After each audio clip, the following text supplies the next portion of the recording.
இந்த பதிவில் பாருங்க, இது 2022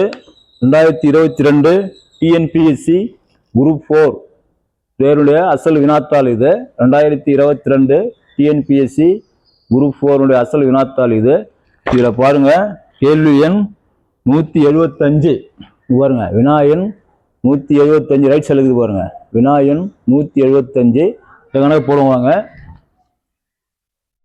பாருங்க. இந்த டிஎன்பிஎஸ்சி குரூப் 4 2022 டாபிக்ல போட்டிருக்கேன். என்ன சொல்றாங்கன்னா, கொஸ்டின் நம்பர் 175. நீங்க வேணா கொஸ்டின் எடுத்து பாருங்க. ஒரு செவ்வகத்தின் ஒரு பக்கம் 5 சென்டிமீட்டர் மற்றும் அதன் மூலை விட்டம் 13 சென்டிமீட்டர் எனில் செவ்வகத்தின் பரப்பு காண்க. திரும்ப படிக்கிறோம் பாருங்க. ஒரு செவ்வகத்தின் ஒரு பக்கம் 5 சென்டிமீட்டர், அதன் மூலை விட்டம் 13 சென்டிமீட்டர் எனில் செவ்வகத்தின் பரப்பு காண்க. இதில் option A 74 centimetre square, option B 96 centimetre square, option C 60 centimetre square, option D 56 centimetre square. இது மாதிரி பரப்பளவு சுற்றளவு கேட்டாலே நம்மளுக்கு குழப்பமா இருக்கும்னா தெளிவா இருக்கிறதுக்கு ஒரு படம் போட்டுக்கணும். பாருங்க, நான் ஒரு படம் போடுறேன் பாருங்க. இதுதான் செவ்வகம், கேள்வியில கொடுத்துருக்குது செவ்வகம். இதுல ஒரு பக்கம் 5 சென்டிமீட்டர்ன்றாங்க பாருங்க. ஒரு பக்கம் 5 சென்டிமீட்டர்னா ஏதாவது ஒரு பக்கம் எடுத்துங்க. நான் வந்து அகலத்தில் எடுக்கிறேன். பி ஈக்குவல் டு 5 சென்டிமீட்டர் ஏதாவது எடுக்கலாம். இப்ப பி ஈக்குவல் டு 5 சென்டிமீட்டர்னா இதுதான் பி. இந்த அகலம் வந்து 5 சென்டிமீட்டர். இந்த அகலம் எல்லாம் ஒரே அகலம் தான் இருக்கும். இப்ப என்ன கேட்கறாங்கன்னா, மூளை விட்டம் கொடுத்துட்டாங்க. இங்க பாருங்க, மூளை விட்டம்னா இதுதான். இங்க பாருங்க, இதுதான் மூளை விட்டம். இந்த மூளை விட்டம் வந்து 13 சென்டிமீட்டர். இந்த மூளை விட்டத்தை டின்னு சொல்லுவோம். D equal to 13 centimetre. அப்ப கொடுத்திருக்கிறது ஒரு பக்கம் பி எடுத்தோம்னா பி ஈக்குவல் டு 5 சென்டிமீட்டர். மூளை விட்டம் டி ஈக்குவல் டு 13 சென்டிமீட்டர். இப்போ வாங்க எடுத்துக்கணும். 13 சென்டிமீட்டர் போட்டீங்கன்னா இப்ப கணக்கு என்ன சொல்லுதுன்னா, செவ்வகத்தின் பரப்பளவு நீளம் இன்ட்டு அகலம் கொடுத்தாங்கன்னா, ஒரு நீளமும் ஒரு அகலம் கொடுத்தாங்கன்னா என்ன பண்ணலாம், நீளத்தையும் அகலத்தையும் பெருக்கணும்னா பரப்பளவு கிடைக்கும். ஆனா இங்க நம்மளுக்கு ஒரு பக்கம் தான் இருக்குது, ஒரு பக்கம் அளவு கொடுக்கல.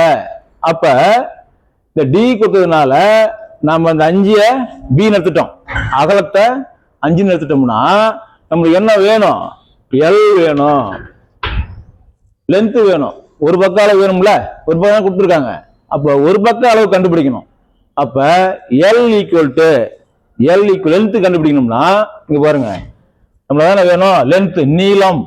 நம்ம அந்த 5 சென்டிமீட்டர் அகலம் எடுத்துட்டோம் ஒரு பக்கத்தை, மீதி இருக்கிறது நீளம் வேணும்னா நீளம் ஈக்குவல் டு ரூட் ஆஃப், இங்க பாருங்க டி இருக்கு பாருங்க, இந்த டி ஸ்கொயர் மைனஸ் இங்க என்ன வருது பி ஸ்கொயர் போட்டுங்க. பி ஸ்கொயர் இதான் கொடுத்துருக்காங்க. நீளம் வேணும்னா மூளை விட்ட ஸ்கொயர் மைனஸ் கொடுக்கப்பட்ட அதனுடைய ஸ்கொயர். இப்போ பாருங்க, இதை ஸ்கொயர் பண்ணுங்க, இதை அப்ளை பண்ணுங்க. Root of D square. D square எவ்வளோ, டி எவ்வளோ 13 கொடுத்துருக்காங்க கணக்கில். இங்க பாருங்க, டி ஈக்குவல் டு 13. டி தான் மூளை விட்டம், மூளை விட்டத்தை 13 ஸ்கொயர் இப்படி போட்டுக்கணும். டி பதில் 13 மைனஸ் பி எவ்வளோ கொடுக்கப்பட்ட அளவு 5 ஸ்கொயர் இப்படி போட்டுங்க. இப்படி அப்ளை பண்ணிட்டீங்கன்னா இப்போ இங்க பாருங்க, equal to root of 13 square எவ்வளோ ஞாபகம் வச்சுக்கணும். 13 × 13 பெருக்கினீங்கன்னா 169 மைனஸ் 5 ஸ்கொயர் வந்து 5 25. இப்ப இந்த 169ல 25 கழிங்க. பாருங்க, 169ல 25 கழிச்சோம்னா 9ல் 5 போச்சுன்னா 4, இங்க 6 2 போச்சுன்னா 4, இந்த 1 144. ரூட் ஆஃப் 144 புரியுதுங்களா? 169ல 25 கழிச்சிட்டோம்னா 144. இப்போ இங்க ஒரு பாயிண்ட், இங்க ஒரு மேத்தமெட்டிக்ஸ் பேசிக் ரூல்ஸ் சொல்றேன் கவனிங்க. இந்த 144 என்பது 12 ஸ்கொயர். பெருக்கி பாருங்க, அதை ஞாபகம் வச்சுக்கணும். பாருங்க 12 × 12 நீங்க பெருக்கி பாருங்க. இதை பெருக்கினீங்கன்னா 144 வரும். அதனால நான் எப்படி எழுதுறேன்னா ரூட் ஆஃப் 12 ஸ்கொயர்னு எழுதுறேன். இந்த ஸ்டெப்பு மேத்ஸ் தெரியாதவங்களுக்கு, மேத்ஸ் படிக்காதவங்களாம் புரியாது. மேத்ஸ் ஸ்டூடெண்ட்டுக்கு புரியும், மேத்ஸ் தெரியாதவங்களுக்கு இது தெரியாது. இதை கவனிங்க. இந்த 144 ரூட்டுக்குள்ளேயே 12 ஸ்கொயர்னு எழுதுறேன். இப்போ இங்க பாருங்க, அடுத்த ஸ்டெப் பார்த்தீங்கன்னா இங்க எழுதுறேன் பாருங்க, ரூட் ஆஃப் 12 ஸ்கொயர் இருக்கு இல்லையா, இங்க ஒரு ரூல்ஸ் அப்ளை பண்றோம். இங்க என்னன்னு கேட்டீங்கன்னா 144 12 ஸ்கொயர்னு போட்டேன். இன்னொரு ஸ்டெப் உங்களுக்கு புரியணும்னா அங்க பாருங்க, ஈக்குவல் டு 144 12 × 12 எழுதிக்கலாம். அதுதான் 144. அதுதான் 12 × 12 தான் 12 ஸ்கொயர். புரியுதுங்களா? இப்ப இந்த 12 ரூட்டுக்குள்ள 12 ஸ்கொயர்னா ஒரு ரூல்ஸ் பாருங்க, இந்த ஸ்கொயரும் ரூட்டும் கேன்சல் ஆயிடும். அது நிறைய விளக்கம் இருக்குது, அதில் நேரடி பண்ணீங்கன்னா சொல்லலாம். இங்க ஷார்ட்டாக சொன்னோம்னா இந்த ஸ்கொயரும் ரூட்டும் கேன்சல் ஆயிடும். அப்ப ஈக்குவல் டு 12. புரியுதுங்களா? அப்ப நீளம் ஈக்குவல் டு 12. ஸ்டெப் மறுபடியும் சொல்றேன் பாருங்க. இந்த டி மூலைவட்டம், இது 13 போடுறோம். பி அகலம் 5 போட்டோம். ஃபார்முலா உள்ளபடி ஃபார்முலா இது D square minus B square, root of D square minus B square formula. 13 square 169, இது 25, 120 போச்சுன்னா 144. இந்த 100 உங்களுக்கு தெரியும். 144 12 × 12 போட்டோம்னா 12 ஸ்கொயர். ரூட்டுக்குள்ள ஸ்கொயர் வந்ததுன்னா இந்த ஸ்கொயரும் ரூட்டும் கேன்சல் ஆயிடும். அப்போ 12. அப்போ நீளம் ஈக்குவல் டு 12. நம்ம ஏற்கனவே அகலம் என்ன, அகலம் 5.